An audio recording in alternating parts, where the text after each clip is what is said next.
Begitulah. Selanjutnya, siang dan malam, Mantili berlatih dengan pengawasan Patih Gotawa. Mereka berlatih di atas puncak bukit yang tinggi, di kawasan Gunung Wangsit, berhadapan dengan matahari yang terik.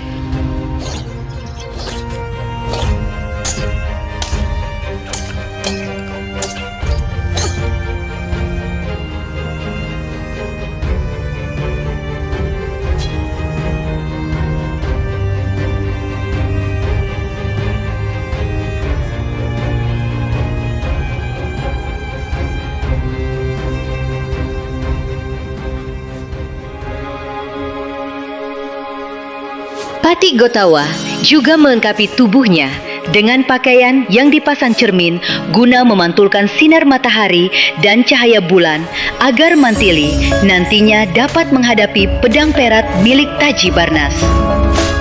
Patih Gotawa yang memang jago berkarung menggunakan pedang, berkelebat lincah ke sana kemari, melompat, menusuk dan menangkis setiap serangan dari Mantili. Begitu pula dengan Mantili. Meski matanya silau oleh pantulan cahaya matahari dan bulan yang keluar dari pakaian Patih Gotawa, serangan Mantili tetap gesit dan ganas.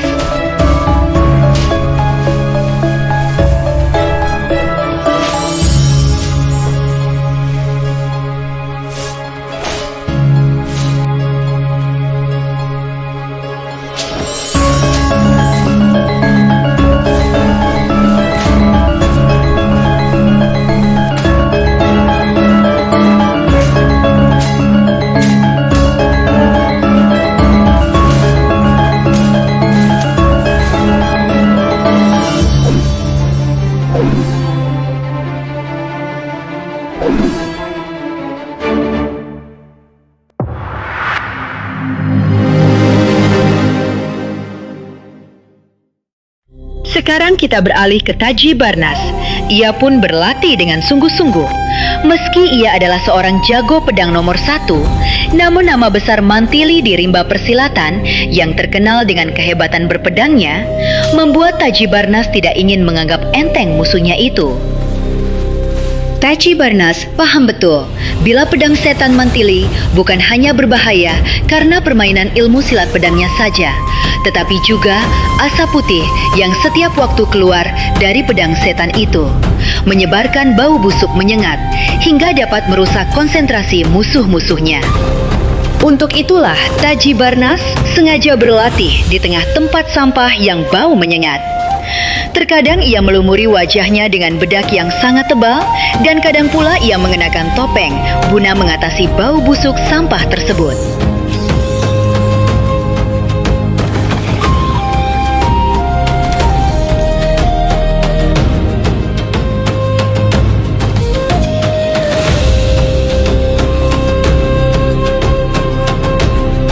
Waktu pun berputar, hari-hari terus berjalan. Baik Taji Barnas maupun Mantili dan Patih Gotawa terus berlatih mempersiapkan diri sebaik-baiknya. Nah, di Ajeng Mantili, sekarang kita melatih penguatan indera pendengaran. Di Ajeng harus mampu bertarung dengan mata tertutup. Baik Patih Gotawa. Ada kalanya nanti di Ajeng silau oleh pedang perak. Pejamkan mata. Rasakan aliran udara yang berbeda di sekitar di Ajeng Mantili. Aku paham Patih. Mari kita segera mulai berlatihnya. Berhati-hatilah di Ajeng. Saya akan mulai menyerang.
Kanda, Bagaimana, Harnum?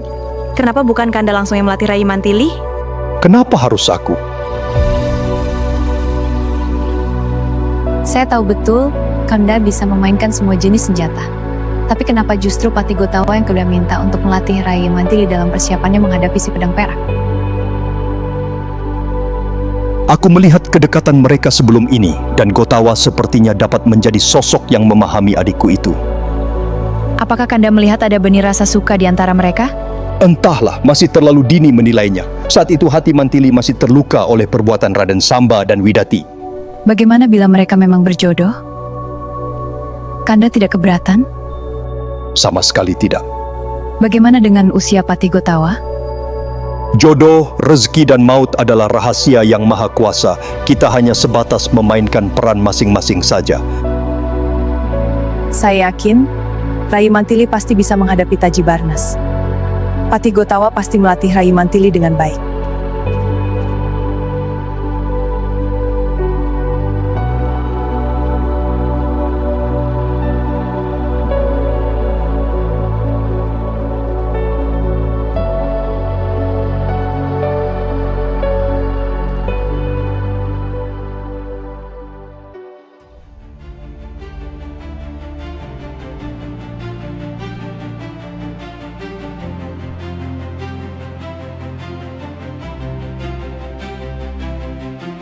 Taji Barnas, sejak semula sudah kukatakan aku tidak ingin bertarung melawanmu.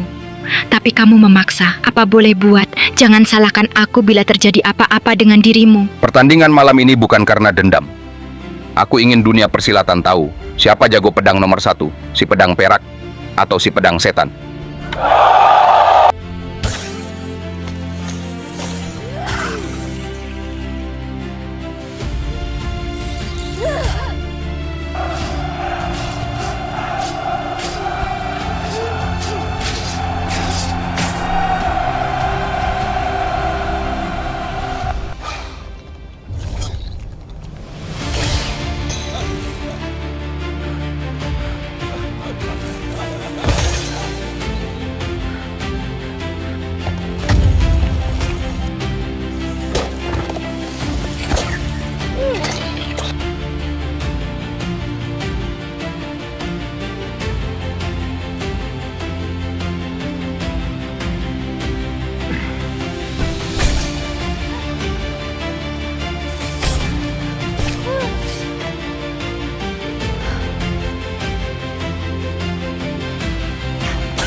Jika pedang perak terlalu menyilaukan, pejamkan mata.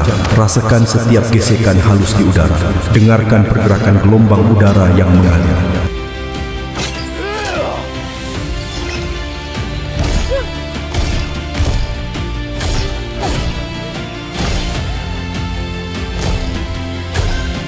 Bertarunglah dengan tenang, jangan tergesa-gesa.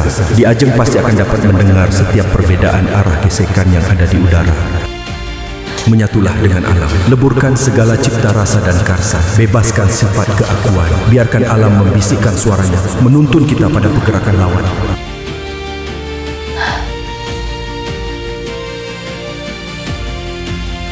Gotawa, ada apa denganmu? Hamba tidak apa-apa, tuanku.